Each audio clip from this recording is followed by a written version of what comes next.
ఒకటి బ్రహ్మ సమాజం శ్రీరామకృష్ణ ప్రభావం. బ్రహ్మ సమాజ నాయకుడైన కేశవ చంద్రసేన్ను కలుసుకున్న తర్వాతే కలకత్తా జనసామాన్యానికి శ్రీరామకృష్ణ గురించి తెలియవచ్చింది. యోగ్యతకు అగ్రతాంబూలమిచ్చే కేశవసేన్ శ్రీరామకృష్ణను చూసిన మొదటి రోజు నుండే ఆయన పట్ల అమిత ఆకర్షితుడైనాడని మేము ఇంతకు మునిపే చెప్పి ఉన్నాం. పాశ్చాత్య భావాల ఆదర్శాలతో స్ఫూర్తి చెందినప్పటికీ కేశవ హృదయం భగవంతుని పట్ల భక్తి పరిపూర్ణమై ఉండేది. తన మటుకు తానే భక్తి అనే అమృతాన్ని గ్రోలి ఆనందించటం అతడికి సాధ్యం కాదు. శ్రీరామకృష్ణ వచనాలు విరజిమ్మే ప్రకాశం అతడి జీవన పథంలో మరింత వెలుగును ప్రసారం చేసే కొద్దీ కేశవ్ బాహాటంగా జనాన్ని శ్రీరామకృష్ణ పావన సాంగత్య సుధను తనతో పాటు వచ్చి గ్రోలి తరించమని ఉత్సాహంగా ఆహ్వానించసాగాడు. కాబట్టి సులభ సమాచార, సండే మిర్రర్, థీయిస్టిక్ క్వార్టర్లీ రివ్యూ మొదలైన బ్రహ్మసమాజ బెంగాలీ, ఆంగ్ల వార్తాపత్రికలు శ్రీరామకృష్ణ పావనత్వాన్ని, వచనామృతాన్ని, మహోదార ధార్మిక సిద్ధాంతాలను గురించిన చర్చలతో నిండి ఉండడం చూడవచ్చు. బ్రహ్మసమాజ ప్రార్థన సభల్లో కేశవ్ తదితర బ్రహ్మసమాజ నాయకులు అనేక సందర్భాల్లో శ్రీరామకృష్ణ వచనాలను పదే పదే ఉదహరించడం పరిపాటైపోయింది. తీరిక సమయాల్లో కొద్దిమంది ఆంతరంగిక సభ్యులతోనూ, కొన్ని సమయాల్లో సభ్యుల బృందంతోనూ ఆ నాయకులు దక్షిణేశ్వరానికి వెళ్లి శ్రీరామకృష్ణులతో కొంతసేపు ధార్మిక ప్రసంగాలతో గడిపి రావడం కద్దు. ఆ బ్రహ్మసమాజ నాయకుల్లో కానవచ్చే ఆధ్యాత్మిక దప్పిక, భగవంతుని పట్ల వారి గల భక్తి చూసి శ్రీరామకృష్ణ ఎంతో సంతోషించారు. సాధన సందర్భంలో లోతుగా మునిగి దివ్యజ్ఞానం పొంది తరింప వారిని ప్రోత్సాహపరచడంలో శ్రీరామకృష్ణ ఎలాంటి ప్రయత్నలోపం చేయలేదు. వారితో కలిసి భగవత్ సంకీర్తనలు, ధార్మిక ప్రసంగాలు చేస్తూ వాటి నిమిత్తం తరచూ కేశవ్ ఇంటికి ఆహ్వానం లేకపోయినప్పటికీ వెళ్లి పరమానంద భరితులయ్యేవారు. ఆ విధంగా శ్రీరామకృష్ణ నిజమైన సత్యాన్వేషకులైన పలువురు బ్రహ్మ సమాజస్థుల మధ్య అత్యంత సన్నిహిత బాంధవ్యం నెలకొనసాగింది.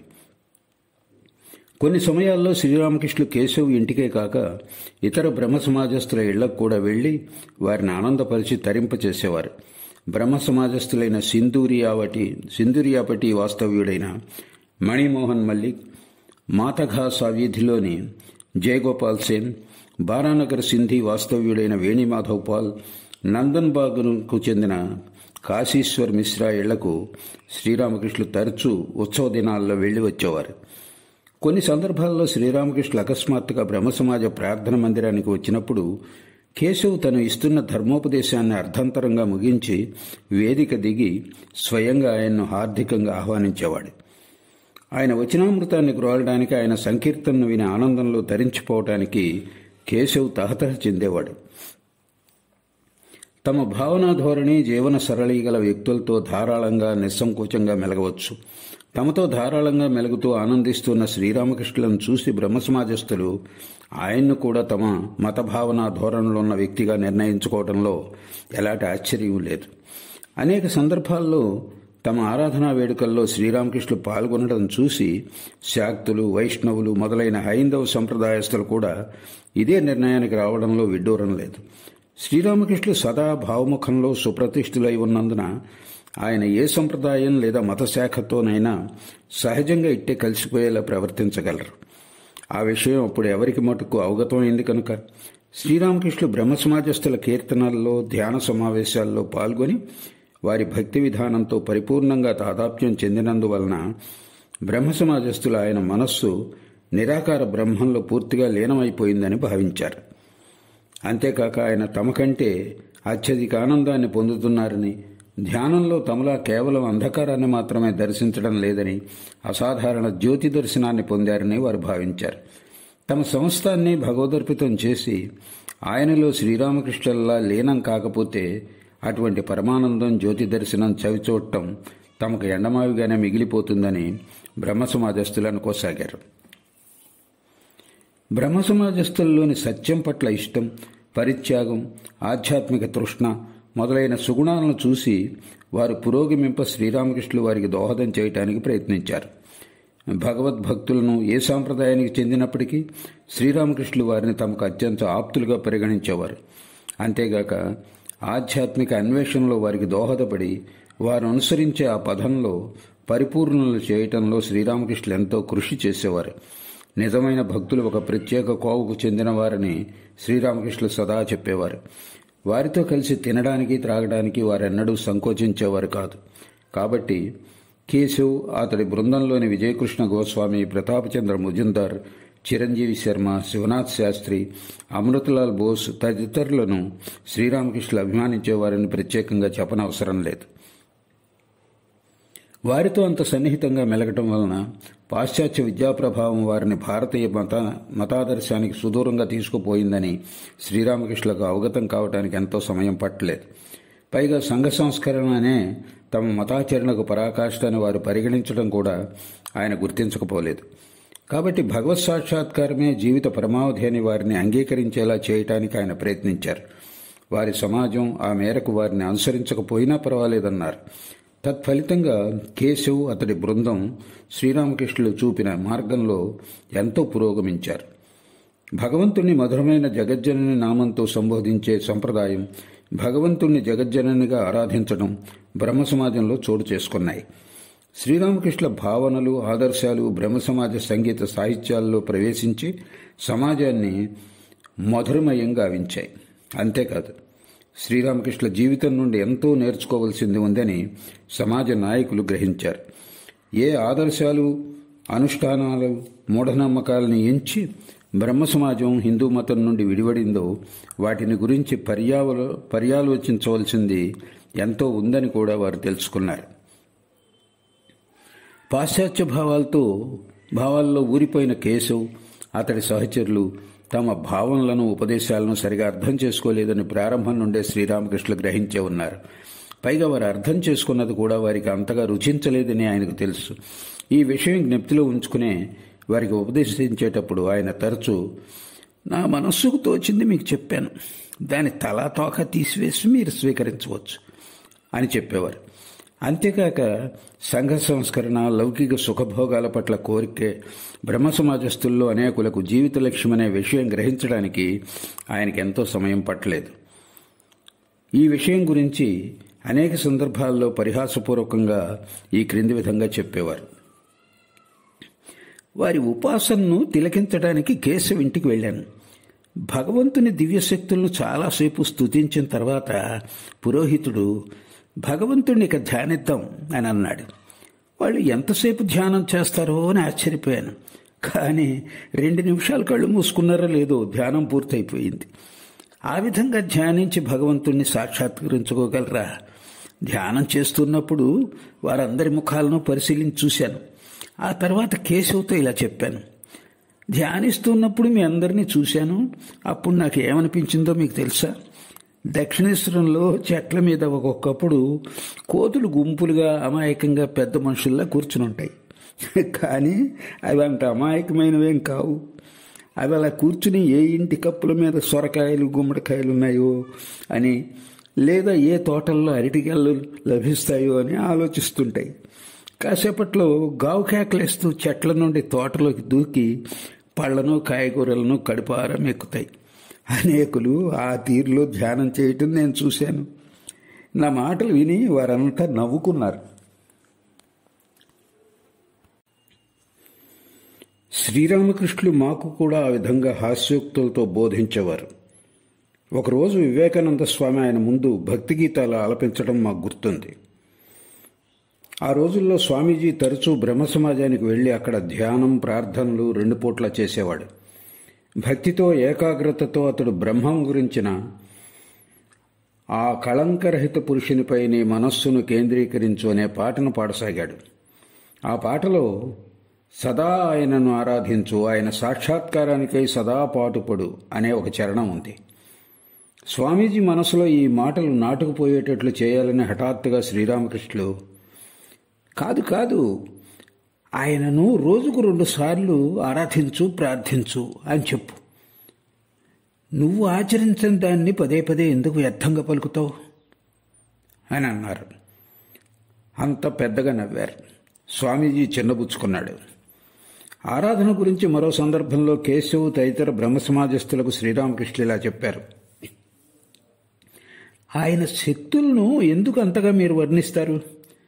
తండ్రి ముందు పిల్లవాడు కూర్చుని నా తండ్రికి ఎన్ని ఇళ్ళున్నాయి, ఎన్ని గుర్రాలున్నాయి, ఎన్ని ఆవులున్నాయి, ఎన్ని తోటలున్నాయి అని ఆలోచిస్తాడా? లేదా తండ్రి తన పట్ల ఎంత ప్రేమగా ఉంటున్నాడో, తనను ఎంత ఆప్యాయంగా చూసుకుంటున్నాడో అని ఆలోచిస్తాడా? తండ్రి తన పిల్లవాడికి తిండి బట్ట లోటు లేకుండా చూస్తాడు. అయితే ఏమిటి, మనం నిజానికి ఆయన బిడ్డలం. అవన్నీ ఆయన మనకు సమకూరిస్తే దాని గురించి ఎందుకంత ఆర్భాటం? అలా ఆలోచించడానికి బదులుగా నిజమైన భక్తుడు ప్రేమతో ఆయన్ను తన సొంతం చేసుకోవాలి. తన ప్రార్థనలను ఈడేర్చమని, ఆయన దర్శన ప్రాప్తి కలిగించమని వేధించాలి. సాధికారంతో అడగాలి. ఆయన శక్తుల గురించి ఆలోచించే కొద్దీ తన ప్రార్థనలను ఈడేర్చమని సాధికారంతో అడగలేరు. ఆయన ఘనత గురించిన ఆలోచనే ఆయనకు భక్తుడికి మధ్య ఎంతో అంతరాన్ని కల్పిస్తుంది. నీ సొంత మనిషిగా ఆయన్ను భావించు. అటువంటప్పుడు మాత్రమే ఆయన సాక్షాత్కారం లభిస్తుంది. భగవత్ సాక్షాత్కారార్థం సమస్తం త్యజిస్తూ అందుకై గట్టిగా శ్రమించడం నేర్చుకుంటూ కేశవ్ తదితర బ్రహ్మ సమాజస్థులు శ్రీరామకృష్ణుల నుండి మరింత నేర్చుకోసాగారు. పాశ్చాత్య మత ప్రచారకుల నుండి, ఆంగ్ల పుస్తకాల నుండి భగవంతుడు ఎన్నడూ సాకారుడు కాడని వాళ్ళు తెలుసుకున్నారు. కాబట్టి భగవంతుడు విగ్రహాల్లో నెలకొని ఉన్నాడని విశ్వసిస్తూ విగ్రహారాధన చేయడం వారి దృష్టిలో మహాపాపం. ఆకారం లేని నీరు శీతలం కారణంగా ఘనీభవించి రూపం పొందే విధంగా నిరాకారమైన సచ్చిదానందం భక్తి కారణంగా ఘనీభవించి విభిన్న రూపాలను దాలుస్తుంది.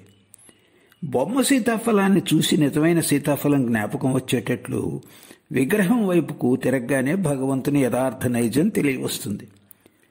ఇటువంటి శ్రీరామకృష్ణుల ఉక్తులు వారి మనస్సులపై ప్రభావం కలిగించాయి. దాంతో వారు తాము తర్కరహితమైనదని, తిరస్కారయుతమైనదని పేర్కొనే విగ్రహారాధన గురించి మరింత పర్యాలోచన చేయవలసిన అవసరం ఎంతో ఉందని గ్రహించారు. బ్రహ్మం దాని శక్తి, అంటే ఈ విశ్వం ఆ శక్తి అభివ్యక్తీకరణే అనేది అగ్ని దాని దాహక శక్తిలా అభిన్నమైనవని శ్రీరామకృష్ణులు రుజువు చేసిన నాటి నుండి కేశవ్ తదితర బ్రహ్మ సమాజస్థులు సాకార భగవదారాధనను సరికొత్త వెలుగులో చూడసాగారండంలో ఎలాంటి సందేహముకు తావులేదు.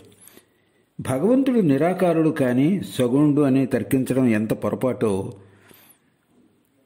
భగవంతుడు సాకారుడే కానీ నిర్గుణుడని వాదించడం అంతే పొరపాటని వారిప్పుడు గ్రహించగలిగారు. ఎందుకంటే రూపం గుణం రెండూ ఏకకాలంలో ఉంటాయి కదా. అంటే దేనికైనా ఒకటి ఉందని అంగీకరిస్తే రెండవది కూడా ఉన్నట్లే. ఆయన అభివ్యక్తీకరణమైన నానా రూపాలు గల ఈ విశ్వం ఆయన్ను సాకారునిగా వ్యక్తం చేస్తుంది. నిరాకార సగుణ బ్రహ్మంగా ఈ విశ్వాన్ని నియంత్రిస్తాడు. గుణాతీతుడైనప్పుడు నామరూపాదుల సమస్త అభివ్యక్తీకరణలకు శాశ్వత అంతరపొరగా ఆయన వ్యవహరిస్తాడు. భగవంతుని నైజానికి పరిమితిని నిర్ణయించకూడదు. ఆయన సాకారుడు, నిరాకారుడు కూడా, సగుణుడు, నిర్గుణుడు కూడా. అవే కాక ఇంకా ఏమేమిగా ఉన్నాడో ఎవరికెరుక అన్న శ్రీరామకృష్ణుల సామాన్య సూక్తిలోని గూఢార్థాన్ని విని కేశవాదులు నాడు విస్మయులయ్యారు.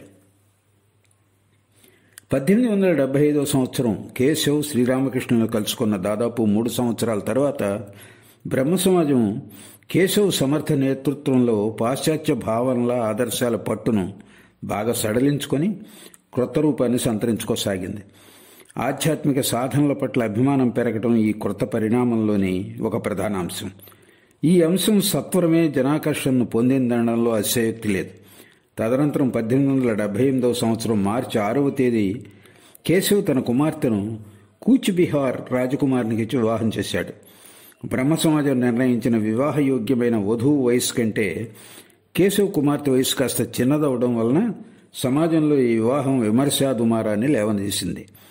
సంఘ సంస్కరణల విషయంలో పాశ్చాత్యాన్ని గుడ్డిగా అనుకరించడంలో మహోత్సాహం చూపే ఈ సమాజం తత్ఫలితంగా రెండుగా భారతదేశ బ్రహ్మ సమాజంగానూ సాధారణ బ్రహ్మ సమాజంగానూ విడిపోయింది. కానీ ఈ సంఘటన వలన బ్రహ్మ సమాజం మీద శ్రీరామకృష్ణుల ప్రాబల్యం చెక్కు చెదరలేదు. ఆయన ఈ 2 వర్గాలను అభిమానించారు. ఆ 2 వర్గాల్లో నిజమైన సత్యాన్వేషకులు ఇంతకు మునుపులా ఆయన వద్దకు వచ్చి ఆధ్యాత్మికపరమైన తోడ్పాటు ఎప్పటిలాగానే పొందసాగారు. ఈ సంఘటన అనంతరం భారతదేశ బ్రహ్మ సమాజ నాయకుడైన కేశవచంద్ర సేన్ శ్రీరామకృష్ణుల అనుగ్రహంతో తన సాధనా పథంలో ఆధ్యాత్మిక జీవితంలోనూ శరవేగంతో పురోగమించాడు. నైవేద్యాదులు అర్పించడం, పవిత్ర జలాల్లో స్నానం ఆచరించడం, శిరోమండనం చేయించుకోవటం, కాషాయంబరాలు ధరించడం వంటివి చేయటం వలన మనస్సు ఆధ్యాత్మిక జగత్తులో ఉన్నత భూములకు అధిరోహిస్తుందని కేశవ్ విశ్వసించసాగాడు. దాదాపు వాటిని స్వయంగా తాను పాటించాడు కూడా. గౌరాంగుడు, యేసుక్రీస్తు మొదలైన మహాపురుషులు వివిధ ఆధ్యాత్మిక భావాలకు మూర్తిమత్వాలుగా జ్యోతిర్మయ దేహాలతో విరాజిల్లుతున్నారనే ప్రగాఢ విశ్వాసాన్ని పెంపొందించుకుంటూ వారి ఆధ్యాత్మిక లక్షణాలను సరిగా గ్రహించడానికి అప్పుడప్పుడు వారిని ప్రగాఢంగా ధ్యానిస్తూ రాసాగాడు. శ్రీరామకృష్ణులు ఒక ప్రత్యేక సంప్రదాయ సాధనను అనుష్ఠిస్తూ ఉన్నప్పుడు ఆ సంప్రదాయస్తులు ధరించే చిహ్నాలను తాము ధరించేవారు. ఈ విషయం ఆయన నుండి వినడం వలన పైన పేర్కొన్న సాధనలను అనుష్ఠించాడని చెప్పడం అవసరం లేదు. పైన పేర్కొన్న సాధనానుష్ఠానాల సమయంలో కేశవ్ శ్రీరామకృష్ణుల కొత్తగా ఆవిష్కరించిన మతాలెన్నో మార్గాలెన్ని అనే మహాసత్యాన్ని అవగతం చేసుకోవడానికి ప్రయత్నించాడు. తత్ఫలితంగా కూచ్బిహార్ వివాహం జరిగిన 2 సంవత్సరాలలోపే కేశవ్ నవవిధాన్ స్థాపించి ఆ వేదిక ద్వారా తాను గ్రహించిన మేరకు ఆ మహాసత్యాన్ని లోకులకు ప్రచారం చేశాడు. శ్రీరామకృష్ణుల పట్ల ఎంత భక్తి విశ్వాసాలు కేశవ్కు ఉండేవో మేం మాటల్లో వ్యక్తం చేయలేం. దక్షిణేశ్వరానికి వచ్చి శ్రీరామకృష్ణులను దర్శించి ఆయన పాదధూళి స్వీకరించి పదే పదే నవవిధానకు జయం, నవవిధానకు జయం అంటూ నినదించడం మాలో అనేకులం చూసి ఉన్నాం. నవవిధాన సిద్ధాంతాల ప్రచారం ప్రారంభించిన 4 ఏళ్లకే అతడు కాలధర్మం చెందకుంటే అతడి ఆధ్యాత్మిక జీవితం ఏ మేరకు పురోగమించి ఉండేదో ఎవరు చెప్పగలరు?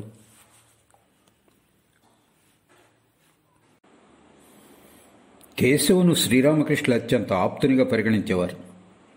ఒక సందర్భంలో కేశవ్ జబ్బు పడ్డాడని వినగానే కేశవ్కు నయం కావాలని ప్రార్థిస్తూ జగజ్జననికి కొబ్బరి బొండం, చక్కెర సమర్పిస్తానని శ్రీరామకృష్ణులు మొక్కుకున్నారు.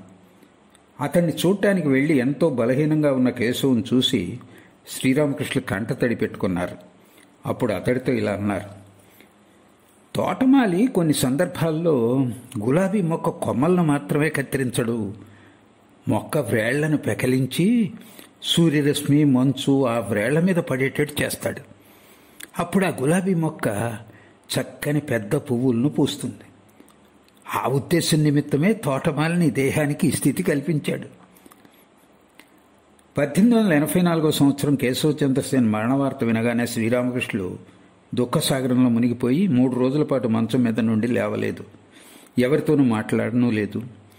ఆ తర్వాత ఆయన, కేశవ్ మరణవార్త వినగానే నా అవయవాల్లో ఒకటి పక్షవాతంతో పడిపోయినట్లు అనిపించింది అని అన్నారు. కేశవ్ కుటుంబంలో ఆడ మగ 50 మంది శ్రీరామకృష్ణుల పట్ల ఎంతో భక్తి ప్రపత్తులు ప్రదర్శించేవారు. కొన్ని సందర్భాల్లో వారు శ్రీరామకృష్ణులను కమల్ కుటీర్ అనే తమ గృహానికి తోడ్కొని వచ్చేవారు. మరికొన్ని సమయాల్లో ఆయన ముఖత ఆధ్యాత్మిక ఉపదేశాలు వినడానికి దక్షిణేశ్వరానికి స్వయంగా వచ్చేవారు. కేశవ్ జీవించి ఉన్నంత వరకు నవవిధాన్ బ్రహ్మ సమాజస్తులకు అనివార్యమైన మాఘమాస ఉత్సవాల్లో కనీసం ఒకరోజు శ్రీరామకృష్ణులు పావన సాంగత్యంలో, కీర్తనానందంలో గడిపేవారు. పైగా అప్పుడప్పుడు కేశవ్ తన బృందంతో నౌకలో దక్షిణేశ్వరానికి వచ్చి శ్రీరామకృష్ణులను నౌకా విహారానికి తోడ్కొని వెళ్లేవాడు.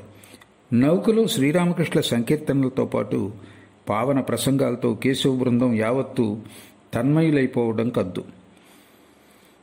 కూచ్బిహార్ వివాహానంతరం 2గా విడిపోయిన బ్రహ్మ సమాజంలోని సాధారణ బ్రహ్మ సమాజానికి విజయకృష్ణ గోస్వామి, శివనాథ శాస్త్రి ఆచార్యులైనారు. సత్యనిష్ట, సాధన పట్ల ఆసక్తి గల విజయకృష్ణ గోస్వామి కేశవ్కు ఎంతో ప్రియమైన వ్యక్తి. శ్రీరామకృష్ణులను కలుసుకున్న తదనంతరం కేశవ్ సేన్ల విజయకృష్ణ గోస్వామిలో కూడా సాధనల పట్ల ఆరాటం అధికమైంది. ఆ మార్గంలో పురోగమించే కొద్దీ స్వల్పకాలంలోనే అతడికి వివిధ దర్శనాలు కలుగసాగాయి. ఫలితంగా భగవంతుని సాకార అభివ్యక్తీకరణ పట్ల అతడు విశ్వాసం సంతరించుకున్నాడు. సంస్కృత కళాశాలలో అధ్యయనం చేయడానికి విజయకృష్ణ గోస్వామి మొట్టమొదటి కలకత్తాకు సనాతన బ్రాహ్మణుల పిలక జంధ్యంతో వచ్చాడు. బ్రహ్మ సమాజంలో చేరిన తర్వాత ఒకరోజు బ్రహ్మ సమాజస్తులు భావించే సత్యం పట్ల గల మర్యాదను మన్నించి వాటిని అన్నిటినీ విసర్జించాడు. తనకు గురువు వంటి కేశవును అదే సత్యం కారణంగా కూచ్బిహార్ వివాహానంతరం బహిష్కరించాడు. మళ్ళీ అదే సత్యం పట్ల గల గౌరవాన్ని పురస్కరించుకొని సాకార భగవంతుని పట్ల తనకు గల విశ్వాసాన్ని దాచుకోలేక బ్రహ్మ సమాజం నుండి వైదొలిగాడు. ఈ కారణంగా జీవనాధారం కోల్పోవడంతో కొంతకాలం అతడు కష్టాలు పడవలసి వచ్చింది. కానీ అందుకై అతడు నిరుత్సాహం చెందలేదు. ఆధ్యాత్మికపరమైన తోడ్పాటును శ్రీరామకృష్ణుల నుండి పొందానని, కొన్ని సమయాల్లో విచిత్ర రీతుల్లో ఆయన దివ్య దర్శనాలను పొందానని అతడు మాతో ఎన్నోసార్లు చెప్పాడు. కానీ అతడు శ్రీరామకృష్ణులను ఉపగురువుగా భావించి గౌరవించాడో లేక మరో విధంగా భావించి ఆదరించాడో మేము చెప్పలేం. ఎందుకంటే ఒక సందర్భంలో గైలోని ఆకాశగంగ పర్వతం మీద ఒక సాధువు కరుణించి యోగశక్తితో తనకు అకస్మాత్తుగా భావపారవస్య స్థితిని కలిగించడంతో అతడు తన గురువు అయినాడని విజయకృష్ణ గోస్వామి చెప్పడం మేము విని ఉన్నాం. కానీ విజయ్కు శ్రీరామకృష్ణులంటే ఎంతో ఉన్నతాభిప్రాయం ఉందనటంలో ఎలాంటి సందేహం లేదు.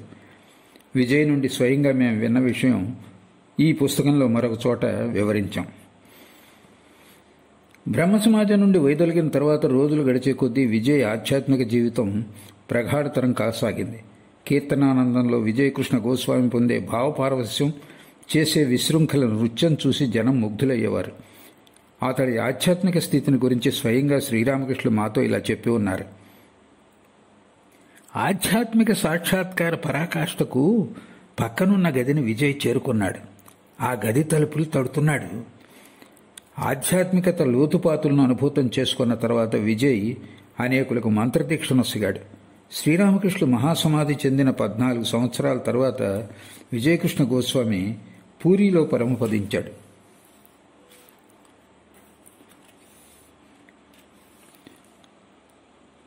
కూచ్బిహార్ వివాహానంతరం 2 బ్రహ్మ సమాజాల అంటే భారతదేశ బ్రహ్మ సమాజం, సాధారణ బ్రహ్మ సమాజం మధ్య మనస్పర్ధలు తలెత్తాయి. 2 సమాజాల వారి మధ్య మాటలు కూడా కరువయ్యాయి. కానీ మేము ఇంతకు మునుపే ప్రస్తావించినట్లు 2 సమాజాలకు చెందిన సభ్యులు సాధనల పట్ల ఆసక్తి కలిగి ఉన్నవారు అవటం వలన మామూలుగా దక్షిణేశ్వరానికి రాసాగారు. ఇలా ఉండగా ఒకరోజు హఠాత్తుగా కేశవ్, విజయ్ తమ ఆంతరంగిక అనుయాయులతో శ్రీరామకృష్ణుల వద్దకు రావటం తటస్థించింది. ఒక బృందం దక్షిణేశ్వరానికి వస్తున్నట్లు రెండో బృందానికి తెలియనందున ఇది జరిగింది. వారందరి ముఖాల్లో ఇబ్బంది, చిరాకు ప్రస్ఫుటంగా కానవచ్చాయి. కేశవ్, విజయ్ల ముఖాల్లో కూడా ఆ ఇబ్బంది ద్యోతకమవటం చూసి శ్రీరామకృష్ణులు రాజీ చేసే ధోరణిలో ఇలా అన్నారు. ఇలా చూడండి, ఒకానొకప్పుడు శివుడి రాముడి మధ్య తగాదా తలెత్తింది. వారి మధ్య గొప్ప యుద్ధం కూడా జరిగింది. శివుని గురువు రాముడన్న సంగతి, రాముని గురువు శివుడన్న విషయం లోకవిదితమే. అందువలన అనతి కాలంలోనే ఆ తగాదా పరిష్కారమైంది.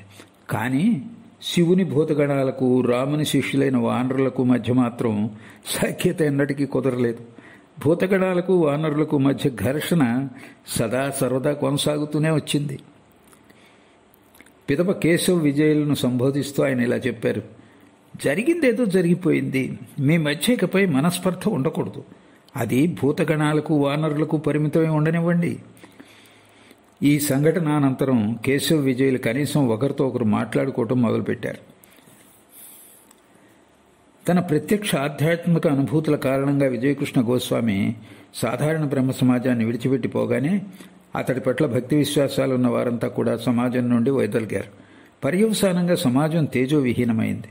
అప్పుడు శివనాథ శాస్త్రి సమాజ నాయకత్వం వహించి కొంతలో కొంత సమాజాన్ని ఆదుకొన్నాడు. అంతకుముందు అతడు శ్రీరామకృష్ణులను భక్తి ప్రపత్తులతో పలుమార్లు దర్శించి ఉన్నాడు. శ్రీరామకృష్ణులు కూడా శివనాథ్ పట్ల అవ్యాజ అనురాగాలు చూపేవారు. కానీ విజయ్ సమాజం వదిలిపెట్టిపోయిన తర్వాత శివనాథ్ పెద్ద చిక్కులో పడ్డాడు. విజయ్ ఆధ్యాత్మికపరమైన అభిప్రాయాలు శ్రీరామకృష్ణుల ప్రభావం వలన మారిపోయాయని, అందుకే విజయ్ సమాజాన్ని వదిలి వెళ్ళాడని శివనాథ్ భావించి శ్రీరామకృష్ణుల వద్దకు వెళ్ళటం మానుకున్నాడు.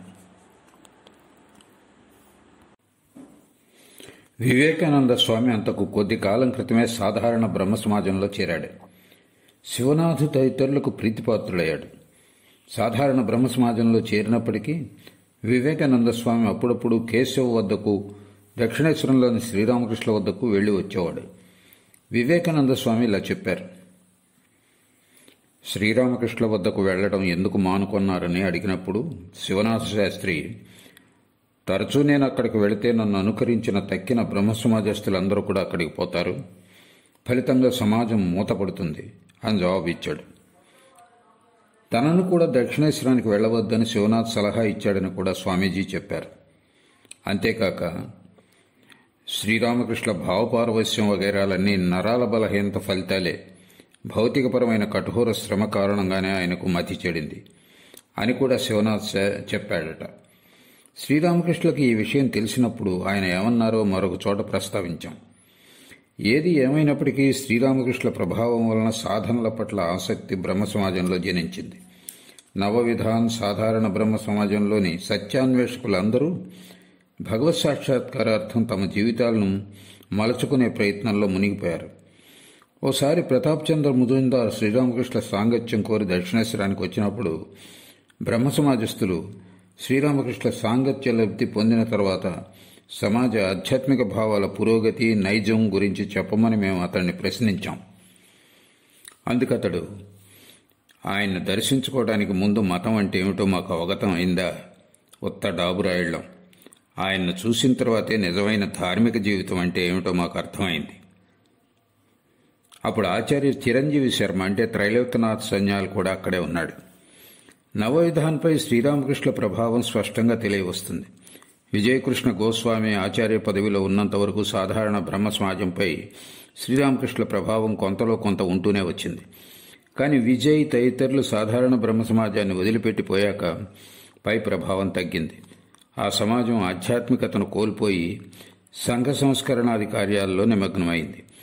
పైన పేర్కొన్న ప్రభావం తగ్గినప్పటికీ ఆ ప్రభావం పూర్తిగా తుడిచిపెట్టుకుపోలేదు. యోగాభ్యాసం, వేదాంత అధ్యయనం అక్కడి కొందరి సభ్యుల్లో కొనసాగటమే ఇందుకు తార్కాణం.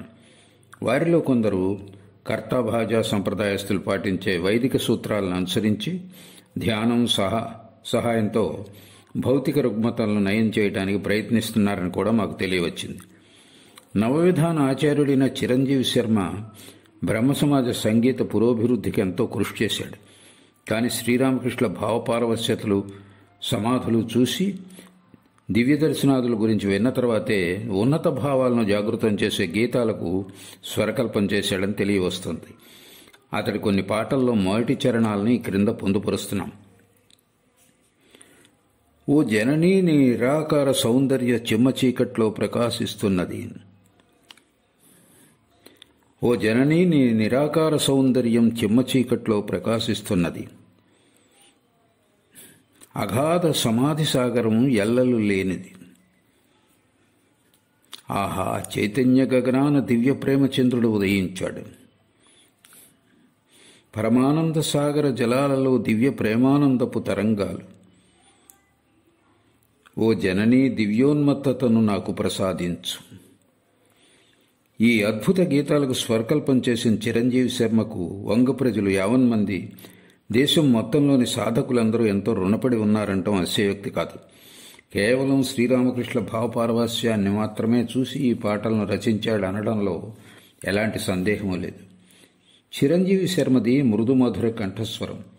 అతడి సంగీతాన్ని వింటూ శ్రీరామకృష్ణ భావపారవశ్యం మగ్నులవటం మేము అనేక పర్యాయాలు చూసి ఉన్నాం. ఆ కాలఘట్టంలో శ్రీరామకృష్ణ అసాధారణ ఆధ్యాత్మిక ప్రభావంతో ఆ రీతిలో బ్రహ్మ సమాజం స్ఫూర్తి పొందింది. బ్రహ్మ సమాజం ప్రచారం చేసే నిరాకార ఉపాసన అపక్వ రకానికి చెందిందని శ్రీరామకృష్ణ చెప్పినప్పటికీ హృదయపూర్వక విశ్వాసంతో ఒక సాధకుడు నిరాకారోపాసన ద్వారా భగవత్ సాక్షాత్కారం పొందగలడని ఆయన స్వయంగా చెప్పడం మేము విని ఉన్నాం. సంకీర్తనాంతంలో భగవంతుడికి, అన్ని సంప్రదాయాలకు చెందిన భక్తులకు ఆయన వంగి నమస్కరించేటప్పుడు బ్రహ్మజ్ఞానులైన ఆధునికులకు నమస్కరిస్తున్నాను అంటూ బ్రహ్మ సమాజస్తులకు నమస్కరించడం ఎన్నడూ మర్చిపోరు. బ్రహ్మ సమాజ మతం భగవత్ సాక్షాత్కార స్థితికి చేర్చే ఒక మతమని ఆయన నిజంగానే నమ్మారంటం ఇందుమూలంగా స్పష్టమవుతున్నది. కానీ బ్రహ్మ సమాజస్తులు పాశ్చాత్య ప్రభావం నుండి బయటపడి నిజమైన ఆధ్యాత్మిక మార్గాన్ని అనుసరించాలనే ప్రగాఢ ఆకాంక్ష ఆయనకు ఉండేది. అందుకోసం ఎంతో శ్రమించారు కూడా. సంఘ సంస్కరణలు, లోకోపకార కార్యాలు చేయటం ఎంతో శ్లాఘనీయమైనప్పటికీ అవే మానవ జీవిత లక్ష్యాలు కావని ఆయన పదే పదే బ్రహ్మ సమాజస్తులకు చెప్పేవారు. అదే సమయంలో భగవత్ సాక్షాత్కారార్థం వర్ణించే పూజాది కార్యకలాపాలను నిరుపయోగంగా పరిగణించరాదని ఆయన వారికి తెలిపేవారు. శ్రీరామకృష్ణుల అసాధారణ ఆధ్యాత్మిక జీవితం గురించి ప్రప్రథమంగా బ్రహ్మ సమాజమే బహిరంగంగా చర్చించింది. తద్వారా కలకత్తా వాసుల మనస్సులు దక్షిణేశ్వరం వైపుకు ఆకర్షించబడ్డాయి. శ్రీరామకృష్ణుల పాదపద్మాల వద్ద కూర్చుని ఆధ్యాత్మిక శక్తిని చిరశాంతిని సంతరించుకుని తరించిన ప్రతి ఒక్కరూ నవవిధాన్కు సాధారణ బ్రహ్మ సమాజానికి ఎంతో రుణపడి ఉన్నారని చెప్పడం అతిశయోక్తి కాదు. ఈ రచయిత కూడా ఆ రెండు సమాజాలకు ఎంతో రుణపడి ఉన్నాడు. ఎందుకంటే యవ్వన ప్రారంభంలో ఆ రెండు సమాజాలు అతడిలో ఉన్నతాశయాలు పాదుకొలిపి అతడు తన ఆధ్యాత్మిక జీవితాన్ని తీర్చిదిద్దుకోవడంలో ఎంతో దోహదం చేశాయి. భక్తితో కృతజ్ఞతతో మేము ఆ సమాజానికి నాటి మణిపూసలైన బ్రహ్మ సమాజ బృందానికి వారంతా యథార్థ ప్రకృతిపరంగా ఒక్కరే అని గ్రహించి పదే పదే ప్రణామాలు అర్పిస్తున్నాం. శ్రీరామకృష్ణులు బ్రహ్మ సమాజస్థుల సాంగత్యంలో బ్రహ్మానందం పొందిన కళ్ళారా మేము చూసిన రెండు దృశ్యాల ఛాయాచిత్రాలను పాఠకులకు అందిస్తున్నాం.